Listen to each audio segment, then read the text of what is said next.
अस्सलाम वालेकुम नाज़रीन, मेरा नाम है अदनान खान और आप देख रहे हैं मुसाफिर। और मुसाफिर आज पहुंचा है लाल हवेली।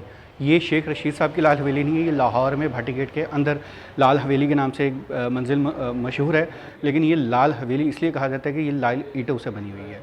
और इसकी तफसील बताने जा रहे हैं हमारे दोस्त मोहसिन, जो कि आज हमें ज्वाइन कर रहे हैं।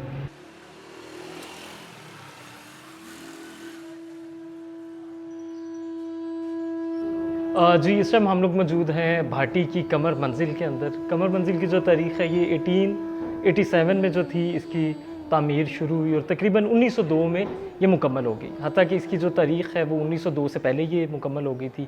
3 साल में इसकी मुरम्मत हुई थी, मतलब इसकी तामीर और मुरम्मत जो थी इसकी 3 साल का इसको एक टाइम पीरियड लगा।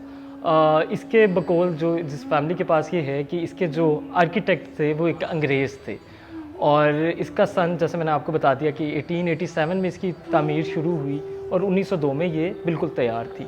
और भाटी की उस ज़माने की ये वाहद एक कंस्ट्रक्शन है जो कि बहुत ग्रैंड किस्म की थी।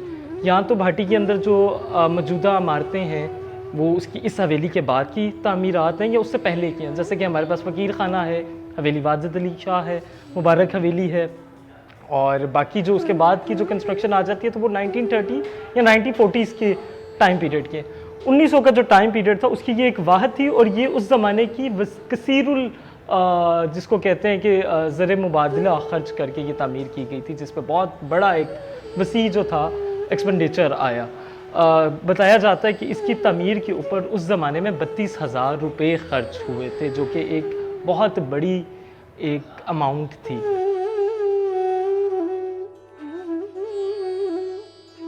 जी, तो अब कमर मंजिल जो है एक रिहायशी इमारत के तौर पे इस्तेमाल होती है, लेकिन इसको जो है सोसाइटी फॉर लिविंग हेरिटेज और लाहौर विरसा का एक अहम वेन्यू भी बनाया जा चुका है।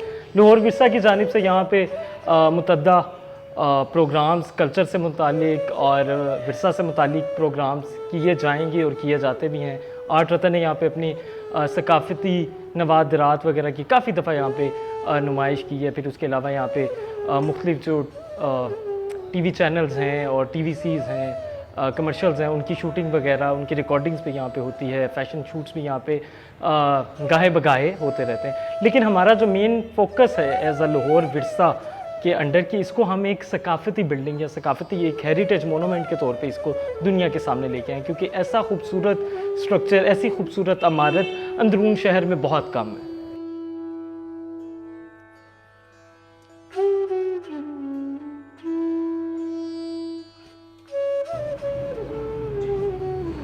जैसा मैंने आपको बताया कि उस ज़माने में जब ये इमारत जो थी ये तामीर हुई तो ये एक महंगी तरीन इमारत थी उस ज़माने में, क्योंकि जो इसके बनाने वाले थे उन्होंने इसके बनाने में कोई कसर नहीं छोड़ी और इसको नहायत आलीशान, और उनकी अपनी रिहाइश थी तो बहुत ज़्यादा पूरा साइश बनाया।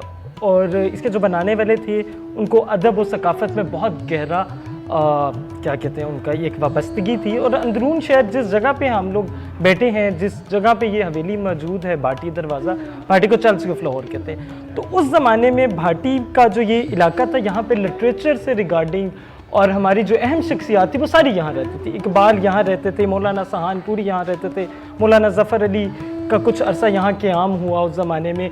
और आपके जो पब्लिशिंग थी लाहौर के जो अखबार थे या लाहौर के जो अशाती इदारे थे वो सारे भाटी में थे। जो पैसा अखबार था लाहौर का वो भाटी से ही निकला। मखज़न उर्दू का पहला मैगज़ीन था वो भाटी से निकला। सात वाली गली में उसका एक हवेली थी जहाँ से उसकी अशात हुई। इलामा साहब 5 साल भाटी में रहे। इधर पास ही एक तड़ा है जहाँ पे इलामा साहब की वो कहा जाता है, उनसे मंसूब है कि वो वहाँ आके शायरी करते थे। उस तड़े पे बैठ के कुछ कदम हम दूर जाएं भाटी की तरफ तो वहाँ पे 2 घर थे जहाँ इलामा साहब ने कई साल क़याम किया। तो इसके दरवाज़े की दूसरी जानिब जो बाहर 2 कमरे बनाए गए हैं वो इसलिए बनाए गए थे कि वहाँ पे लोगों की बैठक हुआ करती थी। अंदरून शहर या हमारा जो लाहौर का कल्चर था वो एक बैठक का कल्चर था कि सारे जो अहबाब होते थे मोहल्ले के, अदबी, इल्मी, क्योंकि सारे ज़ौक़ और इल्मी लोग हुआ करते थे तो उनकी शाम को एक बैठक हुआ करती थी, एक जगह इकट्ठे हुआ करते थे। तो भाटी में ऐसी कई बैठकें थी, कई मशहूर शख्सियात की बैठकें थी। तो उसी तरह कमर मंजिल की जो बैठक थी उस ज़माने में बहुत ही ज़्यादा मकबूल थी, चूँकि ये एक शानदार तामीर थी तो और लोगों का इस तरफ आना बैठना बड़ा पसंद किया जाता था। तो इधर अदबी बैठकें होती थी और इलामा साहब का इन बैठक में बड़ा मामूल के साथ आना होता था, बाकायदगी के साथ उनका यहाँ पे इन बैठकों में उनकी शमूलियत होती थी और यहाँ पे फिर अदबी महफिल जो थी वो जारी सारी रहती थी। तो इस लिहाज से ये जो हवेली है इसका इलामा साहब से भी एक वाबस्तगी है और इल्मी और अदबी जो है इसका जो बैकग्राउंड है वो बिल्कुल सारी दुनिया के सामने ज़ाहिर है।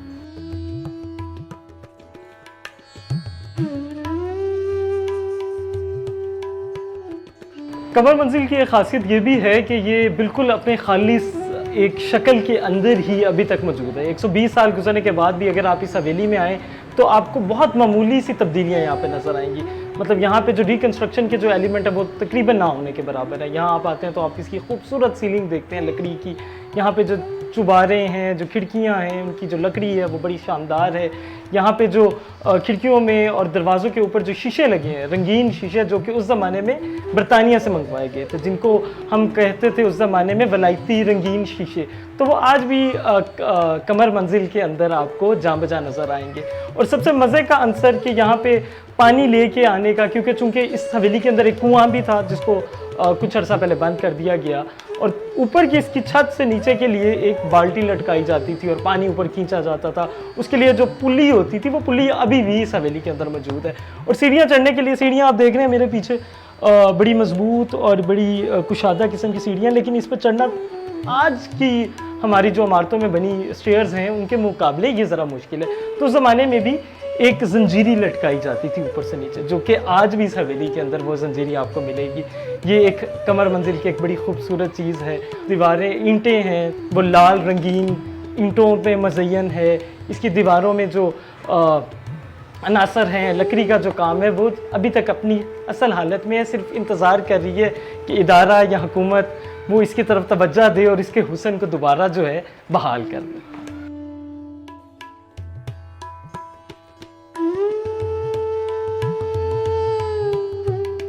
जी, अब मैं आपको बताऊंगा इस हवेली के रकबे और इसकी कंस्ट्रक्शन के बारे में। इसका जो रकबा है वो तकरीबन 10 मरला से ज़्यादा है और इसकी जो कंस्ट्रक्शन है ये तकरीबन 3 मंजिल के ऊपर है। 2 मंजिल जो हैं इसकी ग्राउंड फ्लोर और जो इसका फर्स्ट फ्लोर है वो कंप्लीट इसका तमीर किया गया है। उसके ऊपर जो है इसके 3 कमरे बनाए गए हैं, 3 छतें बनाई गई हैं, बहुत ही शानदार। और तीसरी मंजिल के ऊपर जो है एक हवा महल बनाया गया है। चूँकि आपको पता होगा कि पुरानी जितनी हमारी मेंशन्स होते थे, हवेलियाँ होती थी, तो उसके एंड के एक टॉप फ्लोर के ऊपर एक कमरा हुआ करता था जिसे हम हवा महल कहते थे।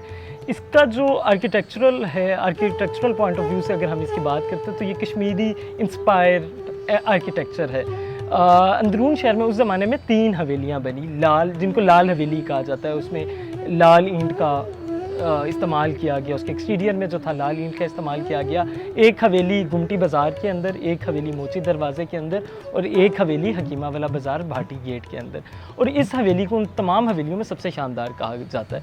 हत्ता कि जो गुमटी बाज़ार की लाल हवेली है उसका जो ताल्लुक़ था वो कश्मीर के किसी नवाब के साथ था, किसी रईस से था। तो उस लिहाज से उसके अंदर बहुत ही आपको ऑर्नामेंट्स मिलते हैं, बहुत ज़्यादा उसमें शाहाना चीज़ें मिलती हैं, लेकिन इसकी पुख्तगी, इसकी तामीर, ये अपने तमीरी नुक्ता लिहाज से बहुत मजबूत थी। 120 साल गुजरने के बावजूद भी इसकी हालत बहुत अच्छी है, जिसकी वजह से ये और कई साल निकाल सकती है।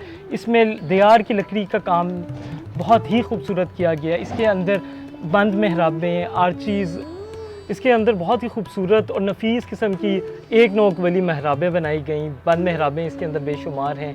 दरवाज़ों का और उनके ऊपर जो महराबें थी वो बंद महराबों के साथ बिल्कुल एक सिमेट्री के साथ उसका सारों का एक उन्होंने एक सेटअप रखा और एक तरीके के साथ, एक नफासत के साथ उसको पूरी हवेली के अंदर उसको जारी रखा। छोटी ईंट इसके अंदर इस्तेमाल है, जिसके साथ सफ़ेद चूना, और वो चूना उस ज़माने का आपको पता है कि जिसमें माछ की दाल और अंडे की सफ़ेदी मौजूद होती थी, और इस हवेली में भी वही चूना इस्तेमाल किया गया। और उसके अलावा इसकी छतें नहायत खूबसूरत, बसंत जब होती थी तो इसकी छतों की जो डिमांड थी वो उस ज़माने में बहुत ज़्यादा थी, लेकिन अब बसंत ने, हमारे कल्चरल त्योहारों ने वो खूनी खेल का एक रूप धार लिया, जिसकी वजह से हमने बसंत जैसा एक कल्चरल जो इवेंट था उससे महरूम हो गए।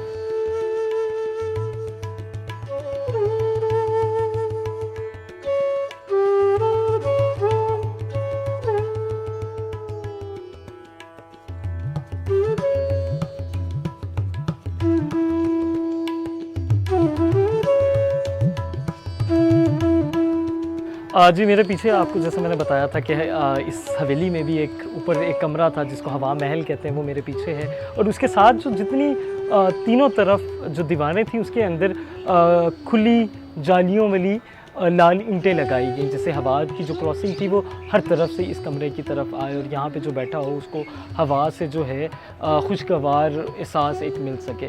हम इसकी लोकेशन की बात करते हैं तो भाटी दरवाज़े और तहसील बाज़ार के ये तकरीबन दरमियान में वाक़या है।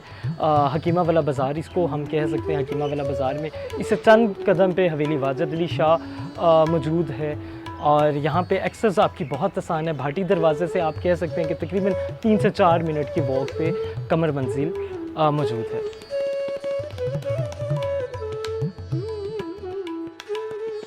हमारा जो लाहौर विरसा का जो कोशिश है हमारी यही है कि हमारा जो अंदरून शहर या हमारा जो लाहौर का विरसा है, चाहे वो लिविंग हेरिटेज है, वो हमारा क्राफ्ट है, आर्ट है, हमारी ये इमारतें हैं, हमारा रहन सहन है, हमारी ट्रेडिशंस, उन सारी चीज़ों को हम बचा सकें और आने वाली नस्लों तक इन चीज़ों को पहुंचा दें, क्योंकि ये अब आहिस्ता आहिस्ता वक्त के साथ नहायत तेज़ी के साथ ख़त्म होती जा रही है। जैसे दुनिया में मैं अक्सर एक बात करता हूँ कि वो जो जानवर नापैद हो रहे होते हैं तो उनकी नस्ल की अफजाइश के लिए बहुत से एहतमाम किए जाते हैं। तो हमें भी चाहिए और हमारी इदारों को भी चाहिए कि हम अपने नापैद मादूम होते कल्चर को, अपने विरसे को, इसकी हिफाजत करें और इसको बढ़ाएं, इसको दुनिया तक पहुंचाएं, क्योंकि हमारे पास जो कल्चर, हमारे पास जो विरासत है, हमारे पास जो ट्रेडिशंस हैं, वो दुनिया में बहुत से कम मुल्कों के पास या दुनिया में बहुत कम माशरे ऐसे हैं जिनके पास ऐसी शानदार विरासत या विरसा है। आपसे हम यही दरख्वास्त करेंगे कि आप किसी ना किसी सूरत में, जैसे मुसाफिर टीवी अपने YouTube चैनल के ज़रिए अंदरून शहर सकाफ़त को दुनिया तक पहुंचा रहे हैं, आप ही सोशल मीडिया के थ्रू अपनी खूबसूरती को, अपने शहर को, अपने लाहौर को दुनिया तक पहुंचाएं। Thank you.